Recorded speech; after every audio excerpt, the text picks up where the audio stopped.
కళ్యాణాద్భుతాయ కామ రూపేణ నీవు కళ్యాణం అద్భుతంగా చేసుకోవచ్చు. ఒక సంతకు వెళ్తున్నాం, ఒక దున్నపోతునో ఒక ఎద్దునో బేరమాడుతున్నాం.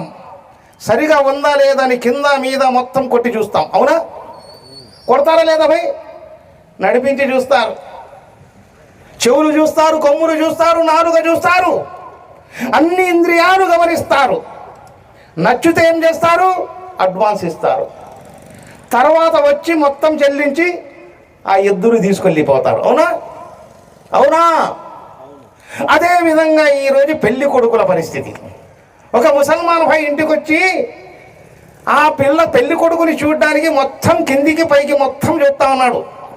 ముఖం బాగుందా, ముక్కు బాగుందా, కళ్ళు బాగున్నాయా, పెదాలు బాగున్నాయా, లోపల ఇంద్రియాలు బాగున్నాయా అని అన్నీ చూసి వాళ్ళకు ఆ మగపిల్లడు నచ్చితే అప్పుడు కట్న కానుకలలో కొత్త అడ్వాన్స్ ఇస్తారా లేదా? అక్కడ ఎద్దుకు దున్నపోతుకు అడ్వాన్స్ ఇచ్చారు, ఇక్కడ ఈ పెళ్లి కొడుకు అనే ఎద్దుకు అంత అడ్వాన్స్ ఇస్తున్నారు.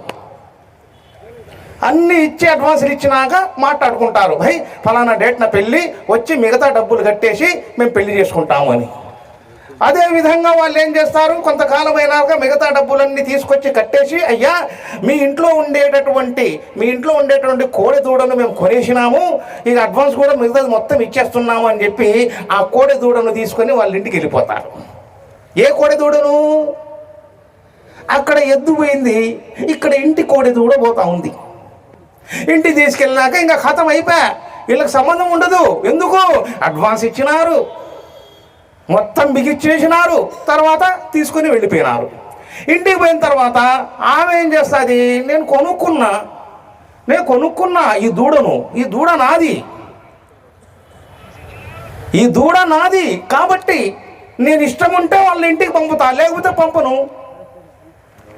అప్పుడు చివరి క్షణంలో ఈ ముసలోళ్ళు ఏం చేస్తారో తెలుసా? అయ్యా మా కొడుకు కోడలు మమ్మల్ని పట్టించుకోవట్లేదు, మాకు అన్నం పెట్టట్లేదు అని పంచాయతీ పెడతారు. ఏమయ్యా ఆ రోజు నీకు సిగ్గు లేదా?